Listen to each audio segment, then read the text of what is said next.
اور میں نے نہیں جانا، میں یہیں رہوں گا۔ چچا اور باپ نے دیکھا تو کہنے لگے بیٹا تو غلامی چھوڑ کے نہیں جائے گا، تو ملازمت چھوڑ کے بادشاہی میں نہیں جائے گا۔ تو آپ کے والد کو آپ فرمانے لگے ابا جی ذرا 2 گھڑیاں یہاں رہ کے تو دیکھیں، یہاں 2 گھڑیاں رہ کے تو دیکھیں۔ فرمایا یہاں ملازموں کا وہ اعزاز ہے جو شہزادوں کا ہوا کرتا ہے، یہاں خادموں کی وہ عزت ہے۔ اور پتہ پھر ان کو مقام کیا ملا؟ یہ واحد شعبیاں جن کا نام اللہ نے قرآن پاک میں بیان فرمایا ہے، نام اللہ نے قرآن مجید میں بیان فرمایا۔ حضور کا اپنے غلاموں کے ساتھ جو تعلق، اپنے ملازموں کے ساتھ جو رشتہ تھا، بڑا آدمی آتا نا، بڑا آدمی تو لوگوں کی سانس سوکھ جاتے ہیں، اٹھ کے ملتے ہیں، بڑا کچھ کرتے ہیں۔ مزدور آتا ہے تو لوگ اوے کہہ کے پکارتے ہیں، ان کو خبر ہی نہیں اس شخص کا اعزاز کتنا ہے۔ حضرت انس بن مالک رضی اللہ تعالیٰ عنہ فرماتے ہیں میں چھوٹا سا تھا، میری اماں مجھے حضور کے گھر چھوڑ گئی، میں نے 10 سال نوکری کی نبی پاک۔ کتنے سال بولیے؟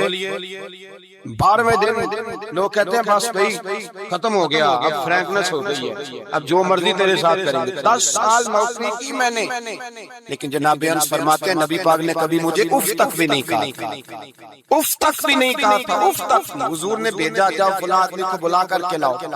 حضرت انس بن مالک رضی اللہ تعالیٰ عنہ فرماتے ہیں میں بلانے گیا، بچہ تھا چھوٹا سا، رستے میں بچے کھیل رہے تھے تو میں ان کے ساتھ کھیلنے لگا، محو ہو گیا، مجھے پتہ ہی نہ چلا وقت کا۔ حضور نے جب مجھے بھیجا تو فرمایا جلدی جانا اور جلدی آنا، اب مجھے خبر ہی نہیں، بڑی دیر ہو گئی۔ حضور وہاں انتظار کر کر کے خود تشریف لائے، کہتے جب نبی پاک آئے تو میں بچوں کے ساتھ کھیل رہا تھا، حضور نے جب مجھے کھیلتے ہوئے دیکھا، میری اچانک نظر پڑی تو میرے ہوش اڑ گئے۔ حضور نے تو کہا تھا جلدی آنا، اور میں یہاں کھیلنے لگا، یہاں اتنا الجھا کہ مجھے خیال نہیں رہا کس کام آیا ہوں۔ حضرت انس فرماتے ہیں میں ڈرنے لگا، جیسے جیسے حضور قریب آتے میری ٹانگیں کانپتی۔ فرماتے ہیں جب نبی پاک قریب آئے تو قربان جاؤں معصوم آمنہ کے، فرماتے ہیں حضور نے میری گردن پہ تھپکی دی اور حضور نے ہنس کے فرمایا او بھائی لگتا ہے تو کھیل میں گم ہوا تو تجھے یاد ہی نہیں رہا میں نے کس کام بھیجا تھا، تجھے یاد ہی نہیں رہا۔ کہ یا رسول اللہ صلی اللہ علیہ وسلم میں بھول گیا تھا، میں ابھی جاتا ہوں۔ کیا انداز ہے، کیا شفقت ہے، کیا رنگ ہے۔ حضور میں ابھی گیا اور ابھی آیا۔ نبی پاک نے فرمایا نہیں یار تو کھیل میں خود ہی چلا جاتا ہے، تو کھیل یہاں میں خود جاتا۔ یہ اعزاز، یہ فضیلت، یہ درجہ کس نے ذروں کو اٹھایا اور صحرا کر دیا، یہ کس نے قطروں کو ملایا اور دریا کر دیا، یہ کس کی حکمت نے یتیموں کو کیا در یتیم اور غلاموں کو دنیا بھر کا مولا کر دیا، یہ کس نے اتنا۔ میرے بھائی مزدور کو حضور نے اعزاز دیا، نبی پاک اپنے ہاتھ سے کام کرنے والے کے ساتھ اس میں سلوک کرتے، محبت کرتے، پیار کرتے۔ ایک بوڑھی اماں تھی جو مسجد میں جھاڑو دینے کی مزدوری کرتی تھی۔ کیا کام کرتی تھی؟ دعا کریں اللہ ہم سب کو مسجد کی صفائی کی توفیق عطا فرمائے۔ بوڑھی اماں تھی، مسجد کی صفائی کرتی تھی، نوکری کرتی تھی، بیمار ہو گئی، بخاری شریف میں موجود ہے۔ اللہ کے محبوب صلی اللہ علیہ وسلم روز تیمارداری کرنے جاتے۔ ایک وقت ایسا آیا کہ دن میں 2 مرتبہ حضور تیمارداری کرنے جاتے۔ ایک شام نبی پاک نے فرمایا اس کا انتقال ہو جائے تو مجھے اطلاع کرنا۔ صحابہ کہتے ہیں رات کے وقت ان کا انتقال ہوا، ٹھنڈ کا موسم تھا، ہم نے حضور کو تکلیف دینا مناسب نہ سمجھا، ہم نے دفن کر دیا۔ سویرے اللہ کے حبیب نے پوچھا تم نے مجھے اطلاع کیوں نہیں دی؟ حضور سردی بڑی تھی۔ کون جاتا ہے مزدوروں کے جنازوں میں؟ کون جاتا ہے مزدوروں کے جنازے میں؟ یہاں تو اب جنازے بھی سیاسی ہو گئے ہیں، اب تو کوئی بہت بڑا امیر آدمی فوت ہو جائے تو وہاں رش ہوتا ہے، وہاں رش ہوتا ہے، غریبوں کا تو جنازہ بھی کوئی نہیں پڑھتا۔ حضرت جناب سیدنا ابو ہریرہ رضی اللہ تعالیٰ عنہ فرماتے ہیں حضور نے فرمایا مجھے اطلاع کیوں نہیں دی؟ تمہیں اس کے اعزاز کا نہیں پتا؟ وہ مزدور تھی مسجد میں جھاڑو دیتی تھی، تم نے خبر ہی نہیں دی؟ حضور وصال ہو گیا، فرمایا چلو مجھے بتاؤ قبر کہاں ہے؟ حضور سارا کچھ جانتے ہیں لیکن یہ ساری تمہید اس لیے بیان کی کہ ایک مزدور کی شان واضح ہو جائے۔ فرمایا بتاؤ قبر کہاں ہے؟ صحابہ کہتے ہیں ہم قبر پہ لے گئے تو میرے نبی نے فرمایا صفے بناؤ میں دوبارہ جنازہ پڑھاؤں گا۔ میں دوبارہ جنازہ نہیں ہو سکتا. اس وقت ہو سکتا ہے جب وارث نے نہ پڑھا ہو پھر دوسرا جنازہ جائز ہے. وارث نہ پڑھے تو اس سے پہلے 20 جنازے بھی ہو جائے تو جب وارث پڑھ لے پھر دوسرا جنازہ نہیں ہو سکتا. حضور نے دوسرا جنازہ اس لیے پڑھا ہے کہ حضور اپنی ساری امت کے وارث ہیں. نبی پاک ساری امت کے وارث ہیں. فرمایا بناؤ صفے میں جنازہ پڑھاتا ہوں. مزدور کو اعزاز دیا, پیار کیا. حضرت عبد الرحمن ابن عوف رضی اللہ تعالیٰ عنہ فرماتے ہیں ایک دن میرا دل کیا تھا کہ میں غریب ہو جاؤں. کیا ہو جاؤں؟ آپ اپنے لیے دعا نہ کریں لیکن حضرت عبد الرحمن ابن عوف کے الفاظ تو دہرائیں. وہ کیا کہہ رہے ہیں کہ میرا دل کرتا تھا میں اللہ. ایک دن میرا بڑے امیر آدمی تھے نا, صحابہ میں سب سے زیادہ امیر, فرمانے لگے ایک دن میرا دل کیا میں غریب ہو جاؤں, غربت کو سم کر لوں. اصل میں غریب کو اپنی شان کا نہیں نہ پتا. اسے جس دن پتہ چل گیا کہ میں غریب کی عظمت کتنی ہے, غریب ہر وقت اپنے آپ کو کوستا ہی رہتا ہے. اور میں اکثر کہتا ہوں کہ یہ بڑے کا قصور نہیں کہ اس نے تجھے چھوٹا جانا ہے, یہ تیرا قصور ہے. تو احساس کمتری میں کیوں مبتلا ہوا؟ تو نے اپنے آپ کو چھوٹا کیوں جانا؟ تو نے اپنے آپ کو کمزور کیوں سمجھا؟ تو نے کیوں سمجھا کہ میں مزدور ہوں تو میری عزت ہی کوئی نہیں, میرا مقام کوئی نہیں؟ کیوں تو نے ایسا سمجھا اپنے لیے؟ حضرت عبد الرحمن میرے بھائی یاد رکھیں, جب غریب کو پتہ چلے میری شان کیا ہے, میرے نبی پاک نے فرمایا میں غریبوں کے بیچ آیا ہوں, میں غریبوں میں رہا ہوں, میرے دائیں بائیں غریب رہتے ہیں, اور قیامت کے دن جب میں جنت میں جاؤں گا تو میرے آگے پیچھے غریب لوگ ہی ہوگی, میں غریبوں کے ساتھ مل کے جنت میں جاؤں گا. حضرت عبد الرحمن ابن عوف کہتے ہیں ایک دن میرا بھی دل کیا تھا, یہ سب سے امیر تھے صحابہ میں, اور حضور نے فرمایا تو پکا جنتی ہے پر سب سے آخر میں جنت میں جائے گا, اس لیے پھر اتنا مال ہے اتنا حساب بھی تو دینا ہے پکے. حضرت عبد الرحمن ابن عوف کہتے ہیں ایک دیہڑے دل کیا تھا کہ میں ماڑا ہوتا, میں غریب ہوتا, یہ دل کیا میرا. کہا کس طرح؟ فرمانے لگے ایک مزدور صحابی تھے حضرت سعد انصاری نام تھا, وہ حضور سے ملنے آئے. جب انہوں نے ہاتھ ملایا نا نبی پاک سے تو حضور نے ان کا ہاتھ تھام لیا. غریبوں کمال کر دی میرے مصطفیٰ کریم نے. نبی پاک نے ہاتھ تھاما, حضور نے ہاتھ, آپ کو اس بات کی لذت نہیں آئی شاید, نبی پاک نے ہاتھ تھاما مزدور کا. مزدور کہتے میں نے چھڑانا چاہا تو حضور نے پکڑ لیا دبا کے, اور جب تھام لیا تو میں ٹھہر گیا, میں اپنی قسمت پہ ناز کرنے لگا. حضور نے میرا ہاتھ کھولا, کہتے ہاتھ پہ چھالے تھے, جگہ جگہ چھالے بنے ہوئے تھے. تو نبی کریم صلی اللہ تعالی علیہ وآلہ وسلم نے ہاتھ کھول کے فرمایا سعد یہ کیا ہوا؟ عرض کی حضور غریب ہوں, بوڑھے ماں باپ ہیں, چھوٹے چھوٹے بچے ہیں, بہن بھائیوں کی حقوق ہیں, بیوی کے منہ میں حلال کا لقمہ دینا ہوتا ہے. یا رسول اللہ پھاوڑا لے کے, کئی لے کے, کدال لے کے, بیلچا لے کے مزدوری کرتا ہوں, میدان میں نکلتا ہوں, صبح سے گیا تھا اب آیا ہوں, ہاتھوں میں نشان پڑ گئے. حضرت عبد الرحمن ابن عوف فرماتے ہیں جس کے قدم چومنے کو دنیا ترسے, اس رسول نے سر مبارک جھکایا اور غریب کے ہاتھ کو چوم لیا. نبی پاک نے بوسہ دیا اور پھر فرمایا کیا؟ فرمایا یہ وہ ہاتھ ہیں جن سے خدا بھی پیار کرتا ہے, محمد مصطفیٰ بھی محبت فرماتے ہیں. نبی رحمت علیہ السلام نے فرمایا یہ تیرا وہ ہاتھ ہے جس سے اللہ بھی پیار کرتا ہے اور اللہ کا. تو مزدور کو پھر ناز کرنا چاہیے کہ پریشان رہنا چاہیے؟ بولے نا, مزدور کو ناز کرنا چاہیے نا, اس کو اپنا ہاتھ کھول کھول کے دیکھنا چاہیے اور اسے کہنا چاہیے اللہ نے مجھے وہ ہاتھ عطا فرمایا جس سے رب بھی پیار کرتا ہے, مصطفیٰ بھی پیار کرتے ہیں. اسے تو اعزاز سمجھنا چاہیے, فضیلت جاننی چاہیے, اسے تو ناز کرنا چاہیے اللہ تبارک و تعالیٰ نے مجھے یہ اعزاز دیا ہے. کسان جو کھیتوں میں مزدوری کر رہا ہے, وہ مزدور جو کسی فیکٹری میں گیا ہے رزق حلال کی تلاش میں نکلا ہے, اسے تو میرے بھائی ناز کرنا چاہیے, اسے تو خوش ہونا چاہیے کہ اللہ نے مجھے یہ فضیلت دی. ترستے ہوئے غریب, جان بوجھ کے اپنے آپ کو پریشان رکھتے ہوئے لوگ اگر جان جائیں کہ فضیلت کیا ہے, عظمت کیا ہے, اور پھر غلام کے ساتھ سلوک کیا کرنا ہے. ایک یہودی کا بیٹا نبی پاک کی خدمت کرتا تھا اکثر, یہودی کا بیٹا, وہ بیمار ہو گیا, روز آتا تھا, چھوٹے موٹے کام کرتا تھا, بیمار ہو گیا. حضور نے فرمایا چلو تیمارداری کرنے چلتے. کس کی؟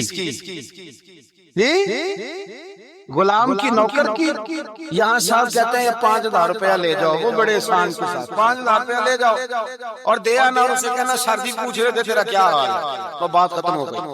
حضور بنفس نفیس گئے اور غریب کا گھر تھا، وہ یہودی باہر نکلا جس کا بیٹا بیمار تھا، تو کہتا جب دروازے پہ میں نے مسلمانوں کے نبی کو کھڑے دیکھا تو میرے پیروں تلے زمین ہی نکل گئی۔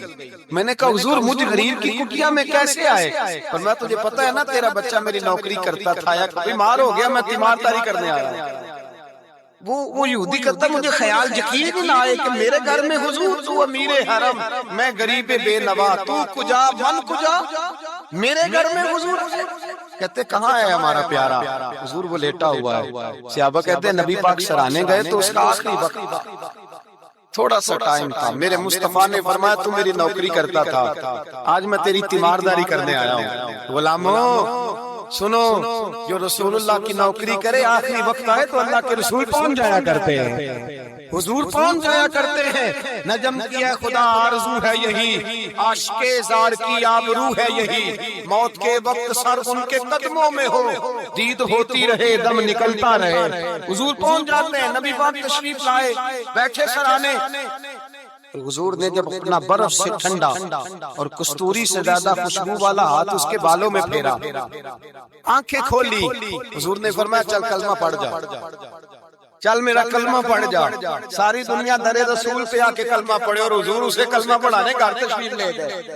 یہ ایک مزدور کو، ایک محنت کرنے والے کو اعزاز دیا، گھر گئے کلمہ پڑھ لے۔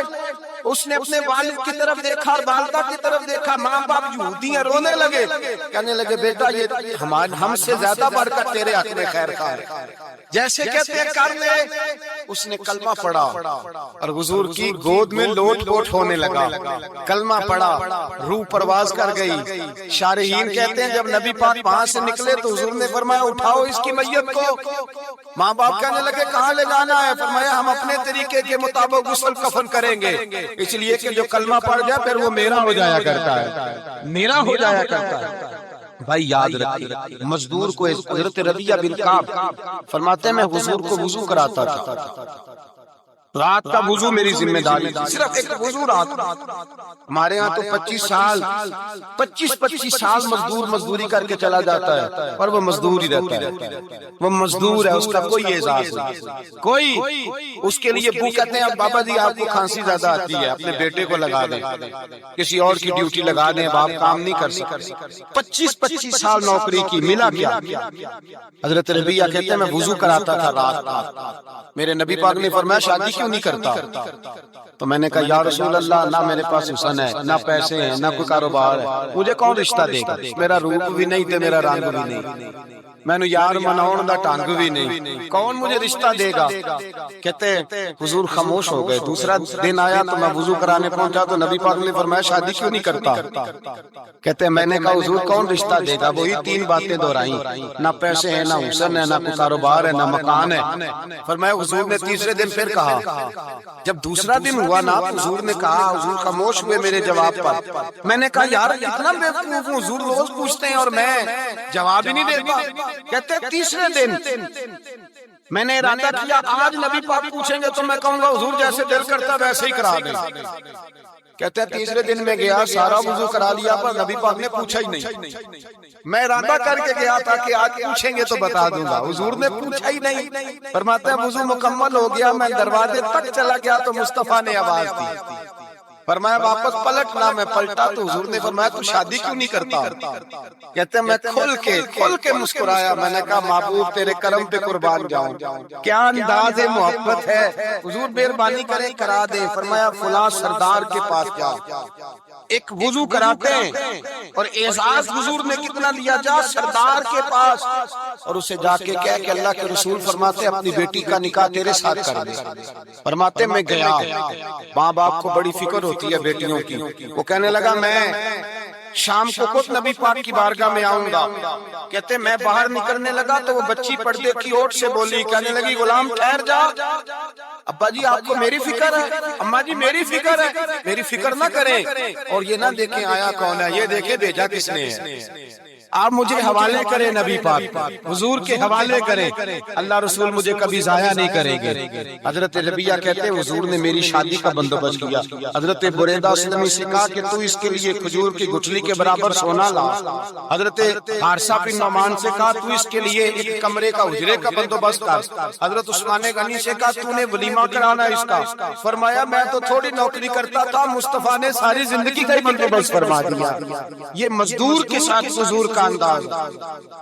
پہلے میں نے شروع میں کہا کہ مزدور اس بات کو سمجھتا ہی نہیں کہ اس کا مقام کتنا، وہ اس بات کو جانتا ہی نہیں اللہ نے اسے اعزاز کتنا دیا ہے۔ ملت کا جوان سب سے پہلے تو کبھی کسی کی جیب کی طرف نہ دیکھے، اور یہ بات یاد رکھ لیں، درجنوں بزرگوں کے ارشادات کی روشنی میں ایک موٹی بات بیان کر رہا ہوں، توجہ ہے میری بات پر۔ جس کی توجہ دوسروں کی جیب پہ ہوتی ہے وہ رسوا ہو جاتا ہے۔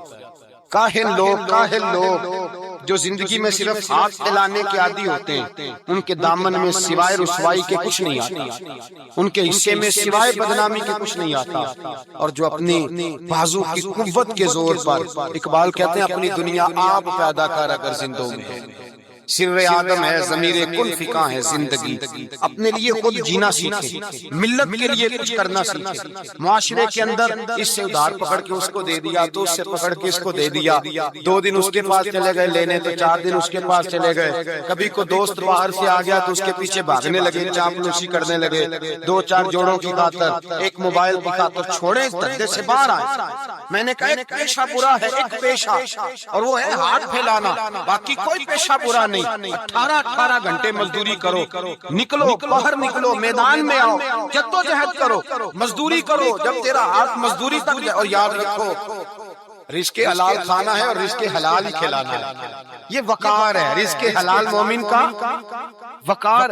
جو لوگ لقمہ حرام کھاتے ہیں وہ اپنا وجود کھو بیٹھتے ہیں، روحانی طاقتیں کھو بیٹھتے ہیں۔ میرے اعلیٰ حضرت رحمت اللہ علیہ فرماتے ہیں جس کا نماز میں دل نہ لگے، جس کا مسجد جانے کو دل نہ کرے، جس کا عبادت پہ توجہ نہ ہو، جس کا دین کی طرف رغبت نہ ہو، اسے غور کرنا چاہیے کہ اس کا کئی رزق میں لقمہ حرام تو شامل نہیں ہو گیا۔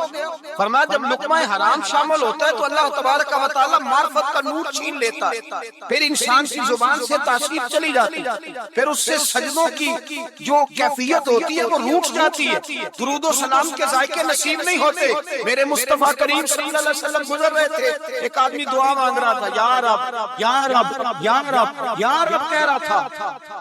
نبی پاک نے فرمایا یہ قیامت تک بھی دعا مانگے تو اس کی قبول نہیں ہوگی۔ صحابہ نے کہا حضور آپ تو رحمت للعالمین ہیں اور آپ فرما رہے ہیں اس کی دعا قبول نہیں ہوگی۔ نبی پاک نے فرمایا اس لیے قبول نہیں ہوگی کہ جو کپڑے پہنے ہیں وہ بھی حرام پیسوں کا، اور جو اس نے کھایا ہے وہ بھی حرام پیسوں کا، اور جو پیا ہے وہ بھی حرام پیسوں کا۔ کیسے اس کی التجا اس کی بارگاہ میں قبول ہو؟ جب یہ لباس سے لے کر خوراک تک اور خوراک سے لے کر مشروب تک ہر چیز ناجائز پیسے، تو معرفت کا حسن کیسے پیدا ہوگا؟ فجر میں آنکھ کیسے کھلے؟ قرآن پاک کی طرف دل کیسے جائے؟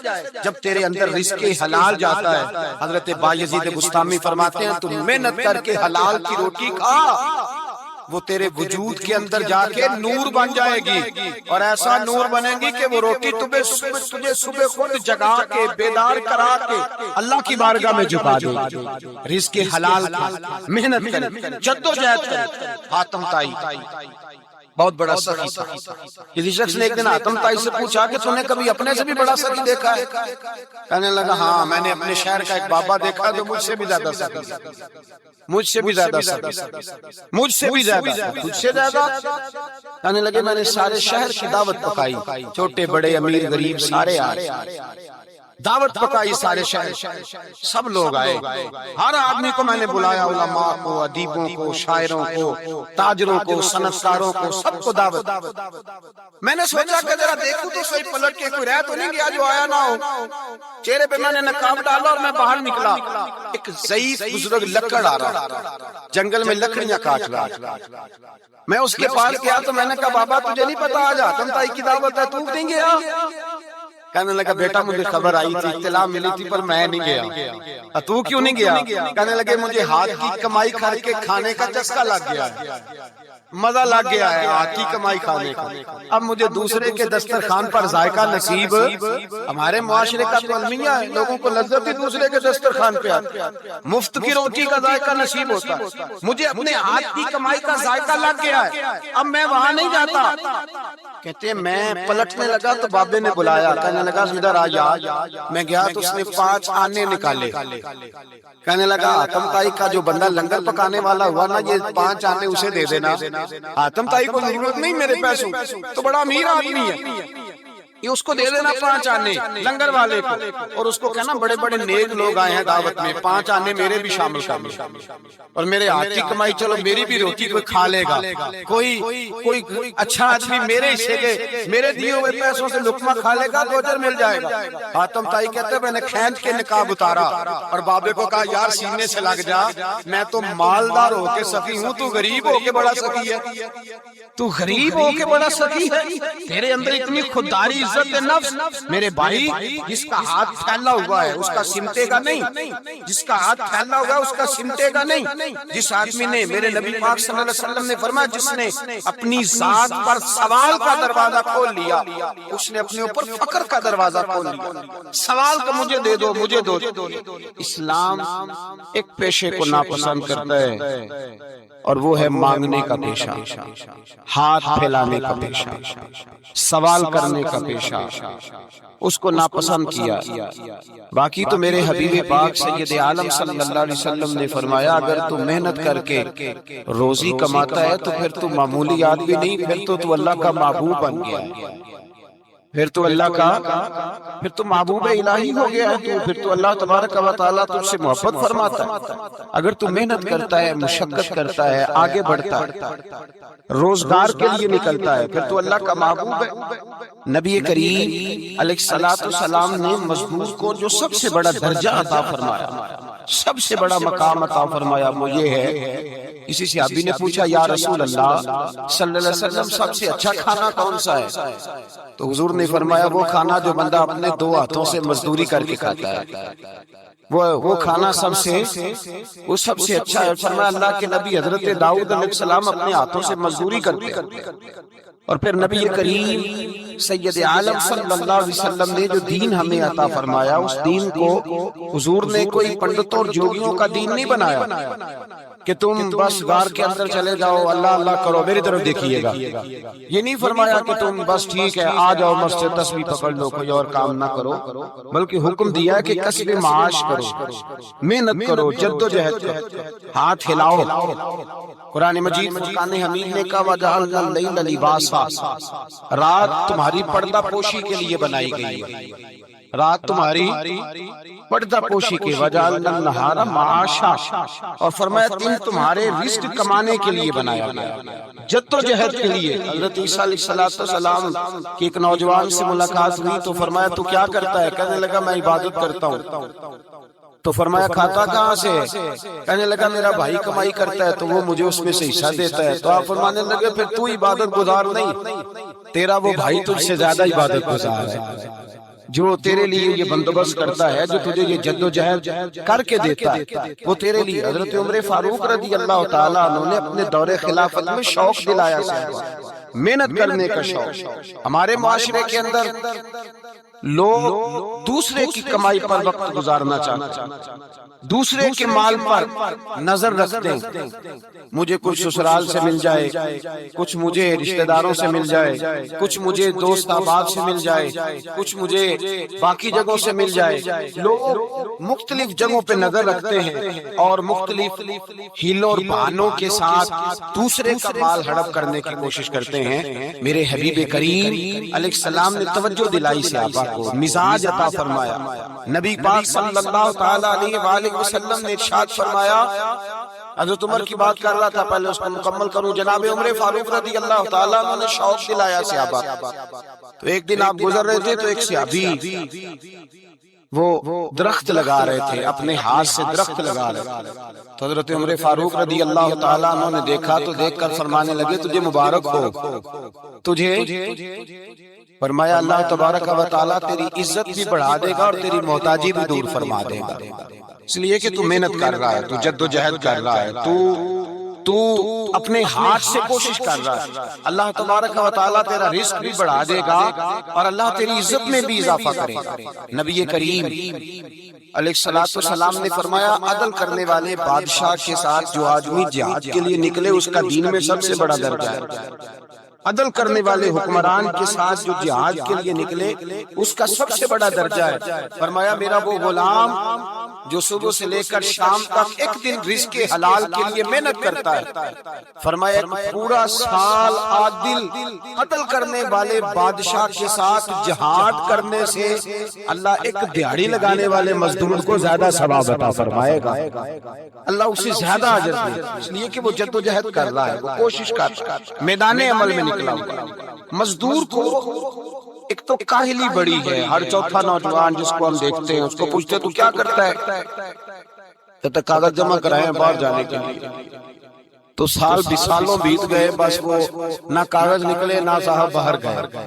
بھائی کوئی کام کر لیں تو کہتے ہیں میرے ابا جی کو 2-4 کروڑ روپیہ دے دیں گے تو کچھ کر لیں گے، اگر نہ دیا تو پھر دیکھیں گے دائیں بائیں۔ اور اس ظلم نے، اس زیادتی نے گناہ کے دروازے کھولے ہیں، لالچ کے دروازے کھولے ہیں، قتل کے دروازے کھولے ہیں، اس گناہ نے رشتے ناطے توڑ ڈالے، لوگ کسی کی ذات سے تو پیار کر ہی نہیں رہے، جیب سے محبت ہو رہی ہے، لوگ دیکھتے ہیں کہ کون سا ایسا طریقہ اختیار کروں کہ بغیر کمائی کے میرے ہاتھ پیسے آئیں۔ اور خدا کے بندو یاد رکھو اللہ تبارک و تعالیٰ فرماتے ہیں دنیا تجھے کیا دے سکتی ہے، لوگ تو محتاج ہیں، تو محنت کر اور توجہ میری بارگاہ کی طرف رکھ۔ حضرت عمر فاروق فرماتے ہیں مصطفیٰ کریم صلی اللہ علیہ وسلم نے فرمایا جو توجہ اللہ کی جانب رکھے اور کوشش کے لیے نکل کھڑا ہو، اس طرح پرندہ سویرے بھوکا جاتا ہے شام کو پیٹ بھر کے آتا ہے، اللہ اس بندے کو بھی پیٹ بھر کے روزی عطا فرمائے گا۔ حضرت حسن بصری رحمۃ اللہ علیہ تشریف فرماتے تو ایک نوجوان آیا، اس نوجوان نے کہا حضرت آج کے بعد میں نے فکر نہیں کرنی کام کاج کا، میں نے نہیں کوئی بھی توجہ کرنی کمانا کیسے کھانا کیسے، میری فکریں دور ہو گئی۔ فرمایا کیا ہوا؟ کہنے لگا میں آج جنگل میں مزدوری ڈھونڈنے گیا تھا تو میں نے ایک عجیب انداز دیکھا ہے، ایک شیر نے شکار کیا،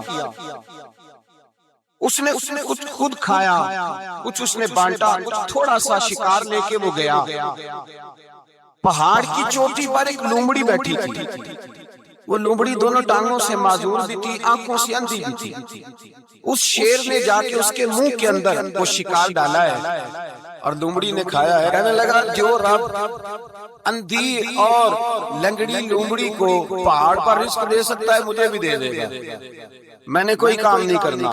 تو حضرت حسن بصری رحمۃ اللہ علیہ فرمانے لگے کتنی چیزیں دیکھی تو نے، ایک شیر اور ایک لومڑی، فرمانے لگے تو نے لومڑی بننے کا پروگرام بنایا، شیر بننے کا کیوں نہیں بنایا؟ تو شیر بننا خود بھی کھا دوسروں کو بھی کھلا، تو نے لومڑی بننے کا پروگرام بنایا ہے۔ مزدوروں کوئی حضرت حسن بصری فرما رہے ہیں کہ مزدور لومڑی نہیں ہوتا، مزدور تو شیر ہوتا ہے، مزدور تو یہ تو شیر ہوتا ہے، شیر اس کا مالک جو جس نے اس کو دیہڑی پہ رکھا ہے وہ بھی مزدور کی کمائی کھا رہا ہوتا ہے، وہ بھی مزدور کی، تو مزدور تو شیر ہے، انہیں سر جھکا کے نہیں جینا چاہیے، انہیں سر اٹھا کے جینا چاہیے۔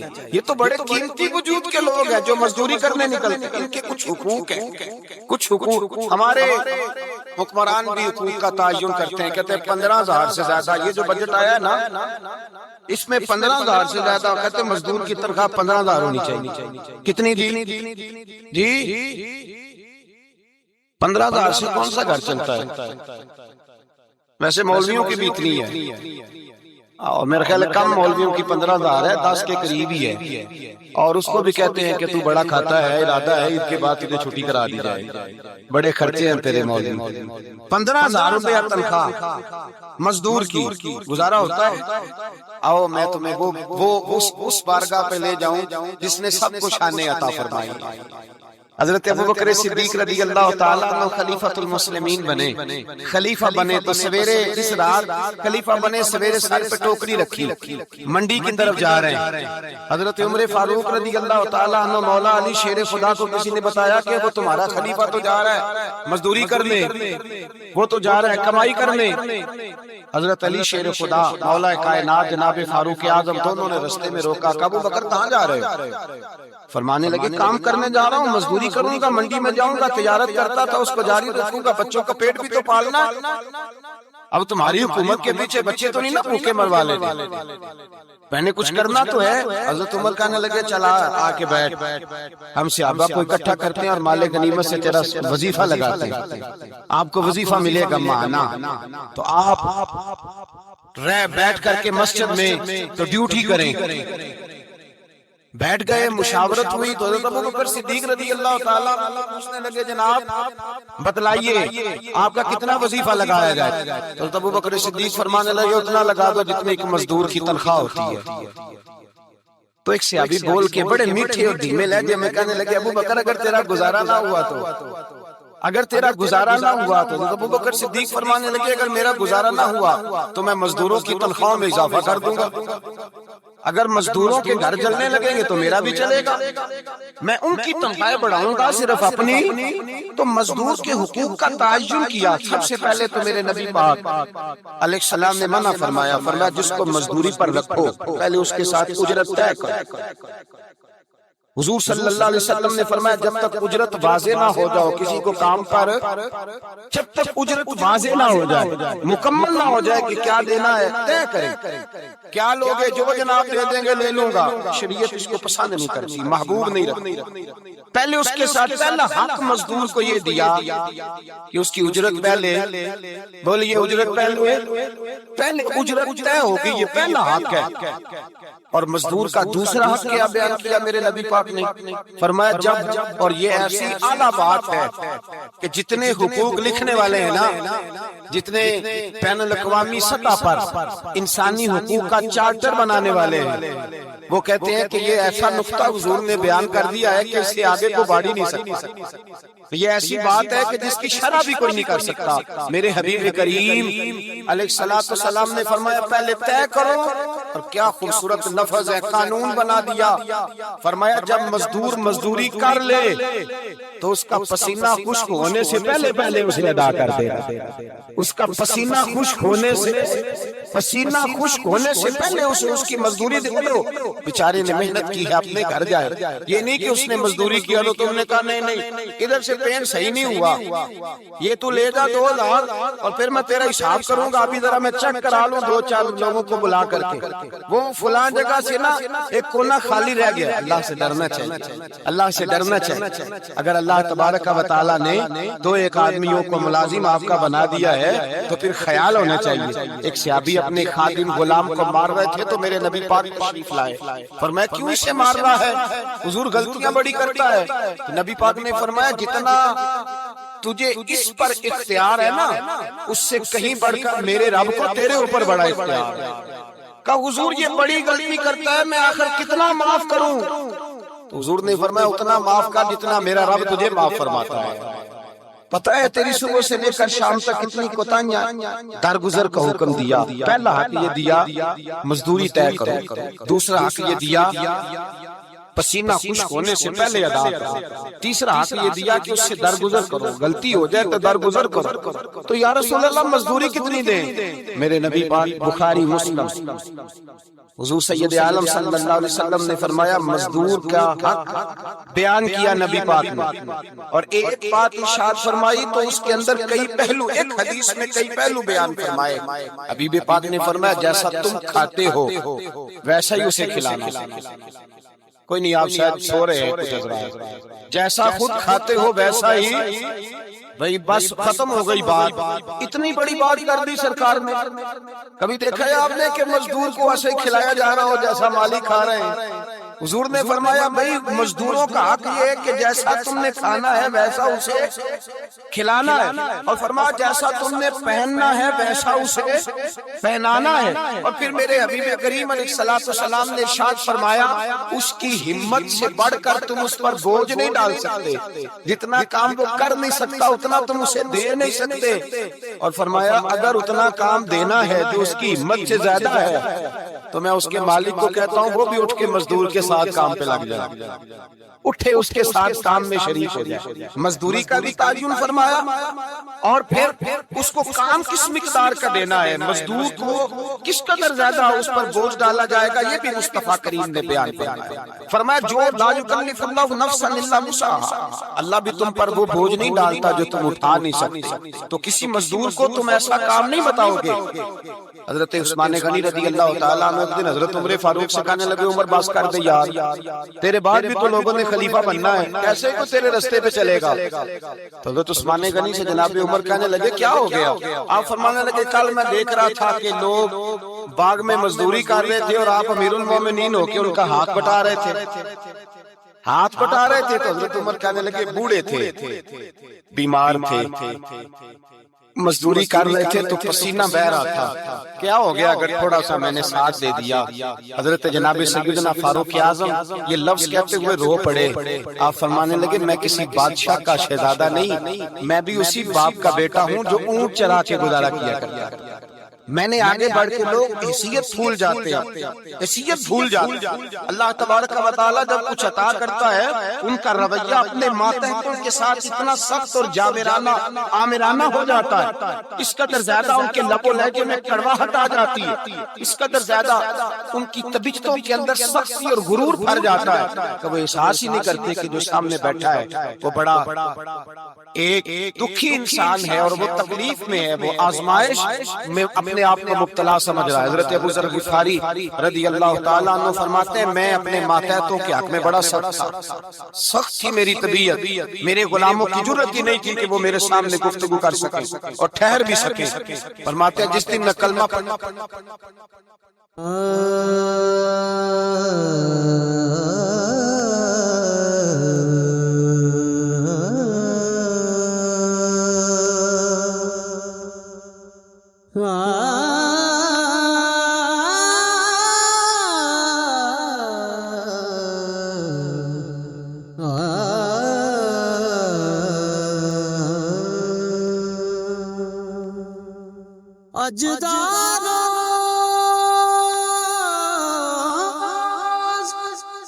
گیا جس دن میں حضور کی بارگاہ میں، تو میں نے کہا حضور کوئی خاص نصیحت؟ تو نبی پاک نے فرمایا میری نصیحت تیرے لیے یہ ہے کہ جیسا تو نے کھانا ہے ویسا ہی غلام کو کھلانا ہے، جیسا تو نے پہننا ہے ویسا ہی غلام کو پہنانا ہے۔ حضرت ابو ذر کہتے ہیں جو میرے اندر کمی تھی وہی میرے نبی نے نصیحت کر دی، جو میرے اندر کوتاہی تھی وہی غیب جاننے والے رسول نے بتلا دی۔ فرماتے میں گھر گیا، جب میں جاتا تھا تو ملازموں کا سانس خشک ہو جاتا تھا، وہ کانپنے ہانپنے لگتے تھے کہ جانے اب یہ کیا کرے گا۔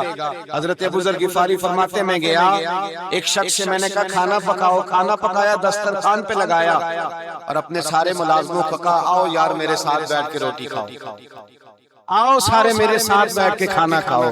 فرماتے انہوں نے کھانا کھایا، پھر میں ان کو بازار لے گیا، جیسے کپڑے میں پہنتا تھا ویسے ہی میں نے ان کے لیے بھی خریدے۔ فرماتے ہیں میرے غلام کہنے لگے آقا خیر تو ہے نا، خیریت تو ہے نا، کیا ہوا؟ مزاج مبارک تو ٹھیک ہے، کیا ہو گیا؟ اور یہ جو ہم فضا کو اتنا خوبصورت دیکھ رہے ہیں اور یہ جو ہم اتنی پیاری ریم جھیم برستی دیکھ رہے ہیں یہ جاری رہے گی یا ایک دن کی ہے؟ تو حضرت ابو ذر غفاری رو پڑے، کہنے لگے اب تمہیں ابو ذر غفاری بدلا ہوا ملے گا، اس لیے کہ اب میں وہ نہیں رہا، اب میں رسول اللہ کا کلمہ پڑھ کے غلام مصطفیٰ بن گیا ہوں، اب میں بدل گیا ہوں، میری طبیعت بدل گئی۔ غلاموں کے حق میں حضرت مولا علی شیر خدا غلام کو لے کر کے گئے دکان پر، حضرت مولا علی غلام کو لے کر گئے کپڑے کی دکان پر، 2 جوڑے خریدے، ایک کم قیمت کا ایک زیادہ قیمت کا، ایک کم قیمت کا ایک زیادہ قیمت کی، 2 جوڑے خریدے۔ جب واپس لوٹے تو غلام سے کہنے لگے تو اپنا لے لے۔ غلام کو پتا تھا کہ اس زمانے میں ہوتا کیا تھا، اس نے کم قیمت کا جوڑا اٹھایا۔ حضرت علی فرمانے لگے عجیب آدمی ہے، یہ تو تیرا نہیں، یہ تو میرا ہے۔ اس نے کہا حضور کس طرح سے؟ آپ فرمانے لگے تیرے لیے قیمتی جوڑا اس لیے خریدا ہے کہ تو جوان ہے، اور میں نے اپنے لیے اس لیے چھوٹا خریدا ہے کہ میں تو اب بوڑھا ہو گیا ہوں، یہ تو عادت نہیں۔ کہنے لگا حضور بوڑھے اور جوان کا مطلب نہیں، آپ علی ہیں، من کنت مولا فہذا علی، علی مولا، علی مولا، آپ چونکہ مولا علی ہیں اور آپ امیر المومنین ہیں، لہذا آپ نے تخت پر بیٹھنا ہے، آپ نے سلطنت کو چلانا ہے، آپ پر نہیں ہے۔ حضرت علی فرمانے لگے تو میرا غلام بنا ہے نا، تو نے ابھی میرے نبی کا دیدار نہیں نہ کیا، تو بعد میں آیا ہے نا، اگر تو اس دور میں ہوتا تو جان جاتا کہ یہ عمل میرا ہے، پر اس کے پیچھے جو نصیحت کے پھول ہیں وہ مصطفیٰ کے عطا فرمائے ہوئے۔ تو بھائی یاد رکھیں، نبی کریم سید عالم صلی اللہ تعالی علیہ وآلہ وسلم نے تعین فرمایا مزدور کے حقوق کا، تعین کیا۔ حضرت حکیم بن حزام کہتے ہیں میں حضور کی بارگاہ میں بیٹھا تھا، تو نبی پاک صلی اللہ علیہ وسلم سے میں نے کہا یا رسول اللہ آپ کو کون سا آدمی پسند ہے، کون سا محنت کرنے والا پسند ہے؟ تو حضور نے فرمایا جس کے دونوں ہاتھ کام کریں، دونوں پیر چلیں اور اس کی پیشانی پر پسینہ آئے، وہ بندہ مجھے بڑا اچھا لگتا ہے۔ جس کی پسینہ آئے، آج لوگ مزدوری نہیں کرتے، دائیں بائیں دیکھتے ہیں، لوگ اپنے اندر وہ توانائی، وہ غیرت، وہ خودداری پیدا نہیں کرتے۔ بھائی گردن کو جھکا دیتا ہے خیرات کا پتھر، جہاں میں مانگنے والوں کے سر کبھی اونچے نہیں ہوتے۔ اور اقبال کہنے لگے غیرت ہے بڑی چیز جہانے تگ و دو میں، پہناتی ہے یہ فخر کو تاج سردارا۔ اپنے اندر یہ توانائی پیدا کرنی چاہیے، یہ کوشش کرنی چاہیے۔ میرے نبی کریم صلی اللہ علیہ وسلم نے فرمایا تمہارے بعض گناہ ایسے ہیں جو صرف تم مزدوری کرنے جاؤ گے تو اللہ تمہاری مزدوری کی وجہ سے ہی تمہارے گناہ معاف فرما دے گا، اللہ تمہاری محنت اور کوشش کے سبب سے تمہاری ان غلطیوں سے درگزر فرمائے گا۔ حبیب کریم سید عالم صلی اللہ علیہ وسلم نے فرمایا مزدور جب قیامت کے دن آئے گا، بھئی عالم تو آیا، صوفی تو آیا، درویش تو آیا، صحابہ تو آئے، ان کا آنا تو شفاعت کے لیے شمار کیا گیا۔ میرے مصطفیٰ نے فرمایا جب مزدور آئے گا، مزدور کی سب سے بڑی غلطی یہ ہے کہ مزدور اپنے آپ کو نیچ سمجھتا ہے، مزدور کی سب سے بڑی غلطی یہ ہے کہ یہ اپنے آپ کو چھوٹا سمجھتا ہے، اس کی زیادتی یہ ہے کہ یہ اپنی سوچ کو بڑا نہیں کرتا، یہ سمجھتا ہے نہیں کہ بھئی میں تو دو ہاتھوں کی محنت کی کمائی کھاتا ہوں، یہ آرزو کرم اور میں آپ سے کروں، یہ بھیک اس کو دیجئے جس کا خدا نہ ہو۔ مزدور کی زیادتی یہ ہے کہ یہ اپنے آپ کو چھوٹا جانتا ہے۔ میرے مصطفیٰ نے فرمایا جب مزدور محنت کرنے والا قیامت کے دن آئے گا تو اس کا چہرہ اس طرح چمکے گا جس طرح 14ویں کا چاند چمکا کرتا ہے، اس قدر اس کا چہرہ چمکے گا جب آئے گا وہ صبح قیامت۔ میرے بھائیو مزدور ایک عظیم شخصیت کا نام ہے، محنت کرنا، اپنے دونوں ہاتھوں سے مشقت کرنا، جدوجہد کرنا۔ مجھے کئی سارے لوگ، میں جب ملک کے مختلف گوشوں میں جاتا ہوں تو کئی سارے لوگ کہتے ہیں آپ کے ابا جی کا مزار کدھر ہے، آپ کس مزار کے سجادہ نشین ہیں؟ تو میں ان سے کہتا ہوں میں سجادہ نشین نہیں، میں تو کسان کا بیٹا ہوں، اور میں اس شخص کا بیٹا ہوں جو رات کو 2 بجے اٹھ کے بھی گھر سے نکلتے تھے 2 نفل پڑھ کے، ہم پوچھتے تھے کہ اماں جی ابا جی کہاں گئے؟ تو کہتے تھے چند کھیتوں کو پانی لگانا تھا، اور رات کو رخصت ہو گئے۔ فخر کی بات ہے، یہ اعزاز کی بات، یہ اعزاز کی بات۔ ہم نے ساری زندگی ان کے ہاتھ پہ چھالے دیکھے، لیکن بات لفظ زبان پر یہی دیکھی کہ بیٹا عزت والا وہی ہوتا ہے جو اپنے ہاتھوں سے محنت کر کے روزی کھایا کرتا ہے۔ بھائی یاد رکھیں یہ اعزاز کی بات، اعزاز مزدور کا بیٹا فخر کرے، کسان کا بیٹا ناز کرے، وہ جو آدمی سویرے جاتا ہے ویلڈنگ کا پلانٹ لے کے کام کرنے اس کا بیٹا ناز کرے، وہ جس کا باپ بھاوڑا چلاتا ہے، چھینی چلاتا ہے، تھوڑا چلاتا ہے، وہ ناز کرے۔ اور مزار صرف ان لوگوں کے نہیں ہوتے جو اللہ اللہ کرتے ہیں، ہو کرتے ہیں، وہ تو قابل اعزاز ہے اللہ کے بندے، ان کے بھی مزار ہوتے ہیں۔ مزار وہ بھی ہوتا ہے جس کو میرے مصطفیٰ نے فرمایا القاسق حبیب اللہ، جو محنت کرتا تھا، ہاتھوں سے جدوجہد کرتا تھا، وہ بھی تو اللہ کا دوست ہے نا، اس کا بھی تو مزار ہے نا، اس کی بھی تو قبر پر انوار ہے جو اللہ کا محبوب ہو کے گیا۔ تو بھائی اپنا اعزاز جانے سمجھے اس بات کو۔ میرے مصطفیٰ کریم صلی اللہ علیہ وسلم مزدور کو عزت دیتے، وقار دیتے، اور جو حضور کے گھر میں خادم ہوتے ہیں ان کی ناز برداری کرتے۔ ہمارے گھر میں جو بی بی برتن ہوتی ہے وہ ہمارے ساتھ بیٹھ کے روٹی نہیں کھا سکتی، اس کو یہ اجازت نہیں ہوتی۔ ہمارا جو مزدور ہوتا ہے نا، ایک صاحب کہنے لگے یہ بچہ میرے پاس کام کرتا ہے، اس کے ابا جی بھی کرتے تھے. تو میں نے کہا اس کا مطلب یہ ہے کہ تم نے آگے نہیں پڑھنے دیا، تم نے کہا مزدور ہی رہنا ساری زندگی، یہی رہنا میرے پاس، آگے نہ بڑھنا. میرے مصطفیٰ کریم سید عالم صلی اللہ علیہ وسلم کے پاس جو لوگ کام کرتے تھے، محنت کرتے تھے، مشقت کرتے تھے. ہمارا ملازم ڈرتا ہے، کامتا ہے، وہ بات کرتا ہے تو صاحب جی کہتے کہتے زبان پھٹتی ہے، 100 دفعہ منہ کو دیکھتا ہے، گالیاں کھاتا ہے بیچارہ، اس کی عزت نفس کو اچھالا جاتا ہے، اس کو رسوا کیا جاتا ہے، اور وہ بیچارہ رات کو رضائی میں منہ دے کے روتا ہے کہ یار میرے نصیب صرف اس لیے کمزور ہے کہ میں غریب کے گھر میں پیدا ہوا ہوں. ہم احساس نہیں کرتے، اور مزدور کو کبھی موقع مل جائے جان چھوٹنے کا تو بھاگ جاتا ہے. ہمارا کردار اور اخلاق ایسا نہیں ہوتا. حضرت زید بن حارثہ رسول اللہ کے غلام تھے، نبی پاک کے گھر میں جھاڑو دیتے تھے، برتن مانجتے تھے. یہ بچپن میں اپنے قبیلے سے گم ہو گئے تھے، کسی نے اغوا کر کے لا کر کے پیش دیا، گم ہو گئے تھے. حضور کی بارگاہ عالی مرتبت میں لائے گئے. حضرت زید بن حارثہ سارا دن کام کاج کرتے، کوئی آدمی آیا ان کے علاقے کا مکہ مکرمہ، ان کو پہچان کر واپس گیا ان کے قبیلے میں اور جا کے بتلایا کہ تمہارا بیٹا تو محمد ابن عبداللہ صلی اللہ علیہ وسلم کے پاس. اس وقت حضور نے بھی اعلان نبوت نہیں فرمایا تھا. ان کے والد حارثہ چچا لینے آئے اور نبی پاک کے پاس آئے تو 2 تھیلیاں شرفیوں کی بھر کے لائے. کہنے لگے حضور یہ پیسے لے لیں، 2 تھیلیوں میں پیسے ڈالیں، دینار ہے درہم ہے، حضور لے لیں، ہمارا بیٹا دے دیں. نبی پاک صلی اللہ علیہ وسلم نے فرمایا تمہیں غلطی لگ گئی ہے، پیسے پیچھے ہٹاؤ، میں زید کو بلاتا ہوں، میں زید کو، ادھر دیکھیے گا، میں اسے بلاتا ہوں، اگر وہ جانا چاہے تمہارے ساتھ تو مجھے اعتراض نہیں لے جانا. چچا اور باپ کہنے لگے آپ عجیب بات کرتے ہیں، وہ غلامی چھوڑ کے نہیں جائے گا. آپ عجیب بات کرتے ہیں، وہ مزدوری چھوڑ کے بادشاہی اختیار نہیں کرے گا. ہم کھاتے پیتے لوگ ہیں، اس کی ماں ترس گئی ہے اس کو ملنے کو، بہنیں روتی ہیں، وہ جائے گا نہیں. میرے حبیب نے فرمایا تم نے ابھی یہ ذائقہ چکھا نہیں، تمہیں اس کا پتہ نہیں، تو میں بلاتا ہوں، اگر جانا چاہے تو پیسوں کی ضرورت نہیں، لے جانا. حضرت زید کو پیغام دیا، آئے. حضور نے فرمایا وہ تمہارے والد کھڑے ہیں، وہ چچا ہیں، لینے آئے. جناب زید گئے، باپ کے گلے سے لگے، بچھڑے ہوئے باپ بیٹا ایک دوسرے کو مل کے کھول کے روئے. کہا بیٹا تیری ماں کی آنکھیں پتھر ہو گئی تیرا رستہ دیکھ کے، تیری بہنیں ترستی ہیں تیرے چہرے کے دیدار کو. بیٹا وہ گلیاں بھی روتی ہیں جن میں تو کھیلا کرتا تھا، پر اب فکر کی بات کوئی نہیں، اب کوئی پریشانی نہیں، میں پیسے لایا ہوں تجھے لے جاؤں گا. نبی پاک صلی اللہ علیہ وسلم نے دیکھا نا جب باپ بیٹے کی گفتگو ہو گئی، آنسو بہہ گئے، بوجھ ہلکے ہو گئے، تو میرے قریب نے فرمایا زید اگر تم چچا کے ساتھ والد کے ساتھ جانا چاہو تو میری طرف سے اجازت ہے، تم جا سکتے ہو. یہ لفظ کہے تو جناب زید دوڑ کے حضور کے قدموں میں آ کے بیٹھ گئے، حضور کے قدموں میں بیٹھ گئے. اور گویا فاضل بریلوی علیہ رحمہ نقشہ بیان کرتے ہیں، کہنے لگے تیرے قدموں میں رہوں گا